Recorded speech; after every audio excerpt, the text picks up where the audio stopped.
Hello, ayan. Welcome to Unicorn Princess Tarot. So, magkakaroon tayo ng collective love reading. Habang ginagawa ko yung collective love reading, after nito, pwedeng mag-ask ng question. Collective, so ibig sabihin wala tayong specific zodiac sign. Ang importante lang yung reading, kung makarelate ka, makaresonate ka, maaring ang reading na ito ay para sa'yo. Okay? So, let's start your reading. Hello, Maria Ono. Stay tuned ka lang. Pwede ka mag-ask ng question after nitong reading. Recorded lang kasi itong reading na to para i-upload ko siya sa YouTube after. Ayan. So, after nito, pwede ka magtanong ng question mo at subukan natin sagutin yun. So, what we have here for collective, spirit guides, angel guides, collective love reading. For collectives, ayan. For collective main energy, you do have your threatened and nightlife. I feel like ngayon meron kang mga bagay or taong pinagtataguan or hindi mo hinaharap. And you do have your settlement. Parang they're looking for you. Gusto kang makausap. Gusto kang, kumbaga gusto ka nilang, yung iba kasi may mga kinalaman sa usaping legal. Yung iba naman wala. Pero I feel like there's a lot of people na naghahanap or gusto kang malaman kung ano na ba nangyayari sa'yo ngayon. And main energy naman ng person na kakonect mo.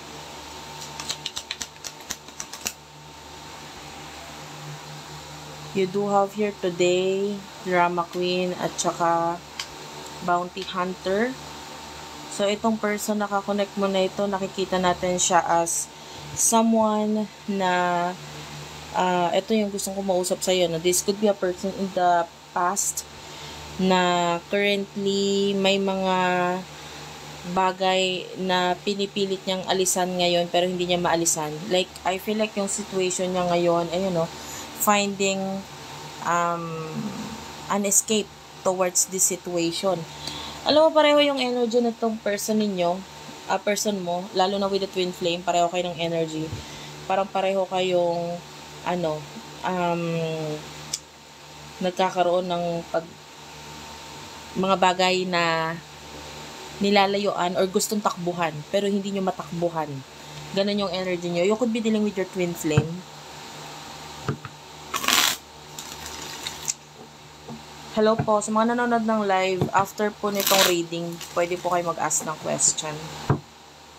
Anyway, emotions niyo sa isa't isa for the sign of collectives, please. Yeah, you could be dealing with your soulmate.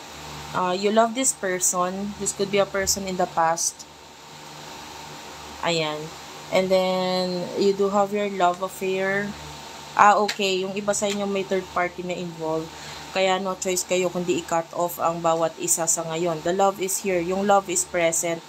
Kaya lang, nandun yung may mga tao na involved sa connection ninyo na parang sila yung nangangailangan sa inyo. For example, ikaw, pwedeng ikaw or siya pwedeng magkapalit-palit yung energy. For example, ikaw, meron kang kakonect na isa pa, tapos itong person na kakonect mong isa pa, kailangan ka niya. And then the same din dito sa person na to, pwede na sa kanya yung energy na yon. Remember, this is collective, so wala tayong specific zodiac sign. Nandun yung kailangan kakase ng person na ito. Kaya itong person in the past is hindi siya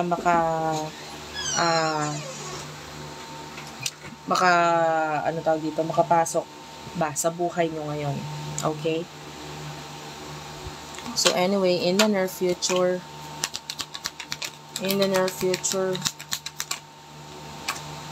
you do have here ascension, pop-up, and crickets. Okay, ayun, pop-up, napakaganda ng pop-up, no? Parang bigla ang mga pangyayari sa buhay ninyo, no?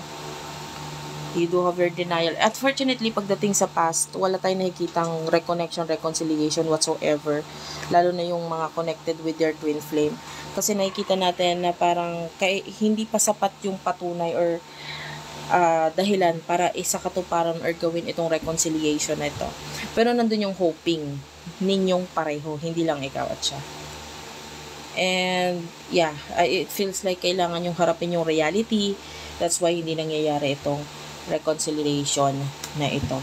But I can see may mga surprises na dadating sa'yo in the near future. Magbibigay sa'yo ng growth ito. Personally, as an individual, ayon, may mga growth para sa'yo. So anyway, proceed tayo dun sa question and answer portion.